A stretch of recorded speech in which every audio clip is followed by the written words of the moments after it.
Okay, तो हमारा topic चल रहा था कैलकुलस ऑफ रेसिड्यू, ठीक है, इंटीग्रेशन। इसमें हमें क्या कर रहे थे, हम बाय कॉची रेसिड्यू थ्योरम लगा के इंटीग्रेशन सॉल्व कर रहे थे, ठीक है। तो हमने इसके लिए एक एग्जाम्पल ले लिया है इवैल्यूएट। हमारा जो है फुल सर्किल का केस है जिसमें हमारे पास लिमिट जो है 0 से 2 पाई है और हमारा फंक्शन जो है वो साइन और कॉस का फंक्शन है, ठीक है। तो इसको हमें क्या करना है, by using contour integration. Means contour integration का मतलब क्या है, बाय कॉची रेसिड्यू थ्योरम हमें इसको इंटीग्रेट करना है। तो हमने आई इक्वल टू जो इंटीग्रल था वो लिख लिया है, ठीक। अब हमें ये बात पता है कि e to the power i theta जो होता है वो cos theta plus i sine theta होता है। तो कॉस थीटा ये वाला रियल पार्ट होता है, ये इमेजिनरी पार्ट होता है। तो हम कह सकते हैं e to the power i theta का जो रियल पार्ट है वो कॉस है और e to the power i theta का जो इमेजिनरी पार्ट है वो साइन का है, ठीक है। तो यहाँ पर जब ऊपर न्यूमरेटर में कॉस थीटा साइन थीटा कुछ भी आ जाता है तो अगर कॉस थीटा होता है तो हम रियल पार्ट ऑफ करके लिख लेते हैं और अगर साइन थीटा होता है तो हम इमेजिनरी पार्ट ऑफ करके लिख लेते हैं। यहाँ पर 2 थीटा है तो इसलिए हम e to the power i 2 theta लिखेंगे। तो e to the power 2 i theta का कॉस 2 थीटा रियल पार्ट हो जाएगा, इसलिए हमने यहाँ लिख दिया real part of e to the power 2 i theta. Denominator हमने एस सच उतार लिया, सिर्फ यहाँ पर 4 की जगह हमने क्या है 2 इंटू 2 करके रख लिया है, ठीक है। डी थीटा हमारा ऐसे ही आ गया।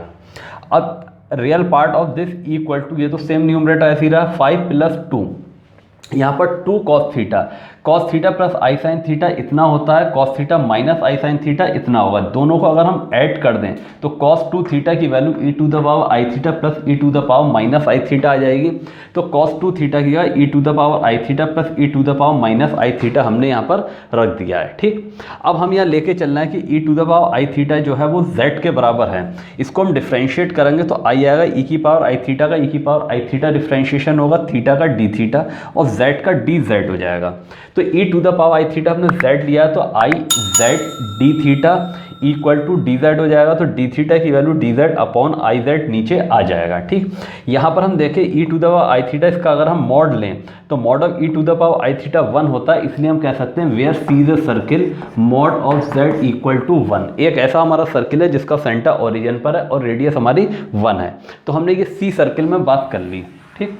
तो हमारा ये इंटीग्रेशन जो चेंज हो गया 0 से 2 पाई के बजाय किस में आ गया, सी में आ गया। सी हमारा सर्किलर कंटूर है, ठीक। तो हमने यहाँ पर क्या करा, e to the power i theta, e to the power i theta की जगह हम क्या रख रहे हैं, z रख रहे हैं। तो 2 है तो यहाँ पर z स्क्वायर आ जाएगा, 5 प्लस 2 ऐसे ही हमने उतार दिया है। ये 5 plus 2 e to the power i theta की जगह z, e to the power minus i theta की जगह z की पावर -1 आ जाएगा। और डी थीटा की जगह हमने D z upon i Z लिख दिया है, D z upon i Z, ठीक। अब यहाँ पर रियल पार्ट ऑफ ऐसे लिख लिया, 1 अपॉन आई कॉन्स्टेंट था, इंटीग्रल के बाहर लिख दिया, इंटीग्रल का साइन ऐसे लगा दिया, numerator Z square D Z वैसे ही आ गया। अब यहाँ इस z से हम मल्टीप्लाई करेंगे, जब इस z से 5 को मल्टीप्लाई करेंगे तो 5z आ जाएगा। इस z से इसे मल्टीप्लाई करेंगे z स्क्वायर आ जाएगा, 2 से अंदर मल्टीप्लाई करेंगे 2z स्क्वायर हो जाएगा। यहाँ मल्टीप्लाई करेंगे 2z की पावर -1 इंटू z खाली 1 आएगा, मीन्स 2 से मल्टीप्लाई होके 2 आ जाएगा, ठीक है। तो अब ये हमारा जो है तो वो सी में कन्वर्ट हो गया। तो अब यहाँ पर कॉची रेसिड्यू थ्योरम हम लगा सकते हैं। तो कॉची रेसिड्यू थ्योरम क्या कहती है, जो हमारे पास integral f z d z है ये बराबर किसके होता है, 2 pi i sum of all the residue at the pole with in C. तो यहाँ पर हमने 2 पाई आई लिखा और रेसिड्यू का सम, मैथमेटिकली हम R1 plus R2 plus R3 लिख सकते हैं, जितने भी पोल होंगे उन सबका सम, ठीक। तो यहाँ आई से आई कैंसिल हो गया, 2 पाई और sum of the residue at the pole. तो हमारे पास जो फंक्शन है वो फंक्शन हमारा कहाँ है, ये है फंक्शन हमारे पास। ये जो फंक्शन है, ये वाला जो हमारा फंक्शन है, तो इस फंक्शन का हम क्या करेंगे, पोल निकालेंगे, ठीक है। हम पोल निकाल के उन सब पे रेसिड्यू निकालेंगे, उसका सम करके यहाँ लिख देंगे तो ये हमारे इंटीग्रल की वैल्यू आ जाएगी, ठीक है। तो हमने ये एफ जेड बराबर लिख लिया है, ठीक है। हमारे पास ये एफ जेड है, इसके हमें क्या निकालना है, अब पोल निकालना है। तो पोल कैसे निकलते हैं, जो हमारे डिनोमिनेटर होता है उसको हम 0 से इक्वेट कर देते हैं, 2z स्क्वायर प्लस का 5z प्लस 2 इक्वल टू 0। अब हम इसके गुणनखंड करेंगे, फैक्टर करेंगे तो 2z प्लस 1 z प्लस 2 आ जाएगा। तो इससे z की वैल्यू इसको इधर ले आएंगे तो माइनस का 1/2 हो जाएगा, इसको इधर ले आएंगे तो माइनस का 2।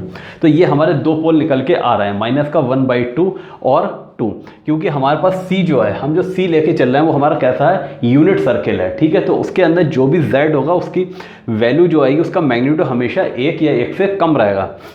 तो अगर हम इसका मैग्नीट्यूड देखें तो ये 1/2 है, इसका 2 है, तो ये आउटसाइड होगा और ये इनसाइड होगा, क्योंकि ये हमारा यूनिट सर्किल है। अगर हम मान लें तो हमारे पास जो माइनस का 1/2 है वो यहाँ कहीं आ जाएगा, क्योंकि ये 1 है और ये -1 है, लेकिन माइनस का 2 जो होगा वो बाहर होगा, ये आउटसाइड होगा, तो ये आउटसाइड होगा और इनसाइड सिर्फ ये वाला होगा। तो हमने z = -1/2 simple pole inside C, क्योंकि इसके ऑर्डर 1 है इसलिए सिंपल पोल कहलाएगा।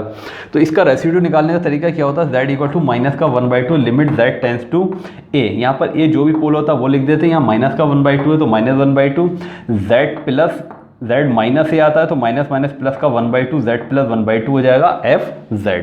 तो ये हमने ऐसे ही उतार लिया, इसको एलसीएम ले लिया, 2z + 1/2 लिख लिया fz जो होगा हमारा z² अपॉन दिस होगा, ठीक है।